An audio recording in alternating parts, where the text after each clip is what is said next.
Olá, sejam bem-vindos a mais um episódio da série Catequese Passo a Passo. Eu sou o Jacques e hoje vamos mergulhar em uma pergunta que muitas pessoas fazem. Se Jesus viveu há mais de 2000 anos, como que eu posso ter certeza de que o que a igreja ensina hoje é realmente o que ele disse? Essa é uma pergunta muito importante. Hoje nós vamos descobrir a resposta através dos parágrafos número 77, 78 e do 79 do Catecismo da Igreja Católica. Imagina que você precisa entregar uma mensagem muito importante para uma pessoa que você ama muito, mas essa pessoa ela mora muito longe e você não pode ir até ela pessoalmente, né? Então, o que você faria nessa situação? Você escolheria uma pessoa de confiança para levar essa mensagem até ela. E foi exatamente isso que Jesus fez. Antes de subir aos céus, ele não deixou a humanidade abandonada. Ele escolheu pessoas especiais, os apóstolos, para continuar levando sua mensagem de salvação para todos os povos em todos os tempos. Mas como essa mensagem chegou até nós hoje, né, depois de tantos séculos aí? Como que nós podemos ter certeza de que o que aprendemos na igreja é realmente o que Jesus ensinou? Então essas são as perguntas que nós vamos responder hoje. Então vamos começar pelo parágrafo 77 do Catecismo, que diz o seguinte: para que o Evangelho sempre se conservasse inalterado e vivo na igreja, os apóstolos deixaram como sucessores os bispos, a eles transmitindo seu próprio encargo de magistério. Com efeito, a pregação apostólica expressa de modo especial nos livros inspirados deve ser conservada por sucessão contínua até a consumação dos tempos. Então, existem aqui três palavras que são muito importantes neste parágrafo. Conservar-se, inalterado e vivo. Então, o que quer dizer isso, né? Conservar significa para sempre, vai conservar, sem parar nunca. O Evangelho não é um livro antigo que fica guardado na estante juntando poeira. Ele precisa estar sempre presente na vida da igreja. Ele precisa ser conservado, né? Inalterado, íntegro, significa completo, sem nada faltando, sem nada sendo mudado. É como uma receita de família que passa de mãe para filha. Tem que ser exatamente a mesma, senão não vai dar certo. E vivo significa que não é só teoria, mas algo que transforma vidas. O Evangelho, ele não é um museu de ideias antigas, mas uma força que age na vida das pessoas. Mas uma força que age hoje na vida das pessoas. Agora, como Jesus garantiu que isso acontecesse? Ele usou um sistema muito inteligente que nós chamamos de sucessão apostólica. Vamos imaginar uma corrida de revezamento. O primeiro corredor passa o bastão para o segundo corredor, que passa para o terceiro e assim por diante. O bastão nunca pode cair no chão, senão a corrida está perdida. Os apóstolos receberam de Jesus não apenas uma mensagem, mas também autoridade para ensinar. É o que chamamos aqui, né, de encargo do magistério. É como se Jesus tivesse dado para eles a chave da sua casa e dito: olha, vocês são os responsáveis por cuidar da minha casa e ensinar as pessoas como viver nela. Então, quando os apóstolos estavam ficando velhos, eles fizeram a mesma coisa, passaram essa responsabilidade para os bispos. E os bispos passaram para outros bispos, e é assim até hoje. Por isso, quando o Papa e os bispos ensinam algo sobre fé, eles não estão inventando nada novo. Eles estão apenas repetindo o que Jesus ensinou há 2000 anos. O parágrafo 78 diz o seguinte: essa transmissão viva realizada no Espírito Santo é chamada de tradição, porquanto distinta da Sagrada Escritura, embora intimamente ligada a ela. Por meio da tradição, a Igreja, em sua doutrina vida e culto, perpetua e transmite a todas as gerações tudo o que ela é, tudo em que crê. O ensinamento dos santos padres testemunha a presença vivificante desta tradição, cujas riquezas se difundem na prática e na vida da igreja crente e orante.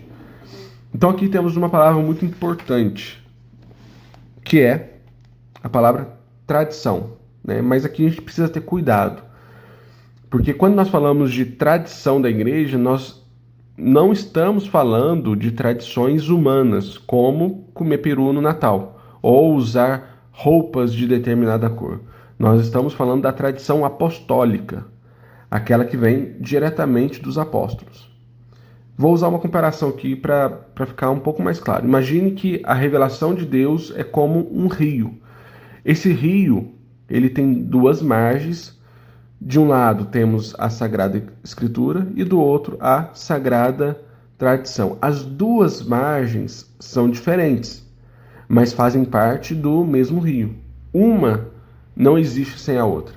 Então a Bíblia é como uma carta de amor que Deus nos escreveu. Mas para entender completamente essa carta, nós precisamos conhecer o contexto em que ela foi escrita, quem a escreveu, para quem foi escrita e como as pessoas que a receberam a entenderam. Então, esse contexto vivo é a tradição. Por exemplo, na Bíblia, Jesus diz, né, façam isso em memória de mim quando instituiu a Eucaristia. Mas como exatamente nós devemos fazer isso? A tradição nos ensina através dos séculos como celebrar a missa, que palavras usar, que gesto fazer. A Bíblia nos dá o essencial. A tradição nos ensina como viver esse essencial. Então, o parágrafo também nos diz algo muito importante. Essa transmissão ela é realizada no Espírito Santo. Isso significa que não são apenas pessoas passando informações para outras pessoas, como um telefone sem fio que, na maioria das vezes, falha. É o próprio Espírito Santo que garante que a mensagem chegue correta até nós. O catecismo ainda nos fala dos santos padres, aqueles grandes homens santos dos primeiros séculos da igreja, como Santo Agostinho, São João Crisóstomo, São Jerônimo. Eles são como pontes que ligam o tempo dos apóstolos ao nosso tempo. Então, suas palavras e seus ensinamentos nos mostram como que a tradição era vivida na igreja antiga. E por fim, chegamos no parágrafo 79, que é como o grande final de uma sinfonia, e diz o seguinte: assim, a comunicação que o Pai fez de si mesmo por seu Verbo no Espírito Santo permanece presente e atuante na igreja. O Deus que outrora falou mantém permanente diálogo com a esposa de seu dileto Filho e o Espírito Santo, por meio do qual a voz viva do Evangelho ressoa na igreja e através dela no mundo.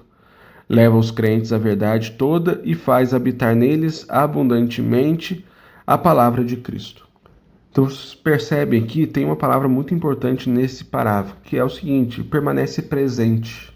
Isso é fundamental. Deus não falou com a humanidade só no tempo de Jesus e depois ficou em silêncio. Ele continua falando conosco hoje através da igreja. O texto usa uma imagem muito bonita, né? A igreja é como a esposa de Cristo e Deus dialoga sem interrupção com essa esposa. É um diálogo de amor que nunca para, como um casal apaixonado que está sempre conversando. E quem que torna possível esse diálogo? O Espírito Santo. Ele é como o tradutor que faz com que a gente consiga entender a linguagem de Deus. É ele quem faz a voz do Evangelho ressoar na igreja. Então isso significa que quando você participa da missa, quando ouve uma homilia, quando reza, quando lê os ensinamentos da igreja, não estão apenas lembrando de coisas antigas, né? Você está participando de um diálogo vivo entre Deus e a humanidade que acontece hoje, né? Agora, nesse momento. Agora, sabendo de tudo isso, como que isso muda na nossa vida prática, né? Primeiro, quando a igreja nos ensina algo sobre a fé e a moral, não é opinião dos homens, mas é a própria voz de Cristo que chega até nós através da sucessão apostólica. Segundo, nos ajuda a valorizar mais a igreja, porque ela não é apenas uma instituição humana, mas é o lugar onde Deus escolheu continuar falando conosco. Terceiro, nos convida à humildade. Se Deus fala através da igreja, então nós precisamos escutar com o coração aberto essa mensagem, mesmo quando os ensinamentos são difíceis de aceitar. E por último, em quarto lugar, porque nos enche de gratidão. Saber disso nos enche de gratidão. Quantas pessoas ao longo da história deram suas vidas para que essa mensagem chegasse até nós. Desde os apóstolos até os mártires de hoje, muitos sofreram para que pudéssemos conhecer Jesus Cristo. Então, nesse vídeo, nós vimos que a fé que professamos hoje é a mesma fé dos apóstolos. Não, Jesus não nos abandonou depois da ascensão.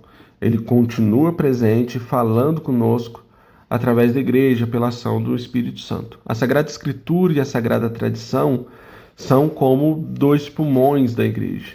Ela precisa dos dois para respirar e estar viva. E nós somos parte dessa história.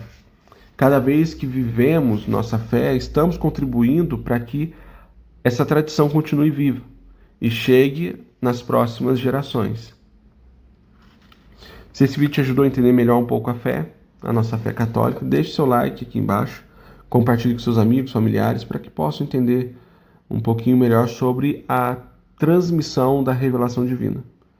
E nos comentários deixe sua pergunta, sua dúvida, e me fale se você já tinha pensado na igreja como essa ponte viva entre Jesus e nós hoje. E se tiver alguma pergunta sobre tradição, deixe também nos comentários que eu vou tentar responder todos eles. Se você ainda não se inscreveu no canal, clique no sininho para não perder nenhum vídeo da nossa série. E já deixo o convite para o nosso próximo vídeo, que vamos falar sobre os parágrafos 80, do 80 ao 83, que trata da relação entre escritura e tradição. Que Deus abençoe e até a próxima.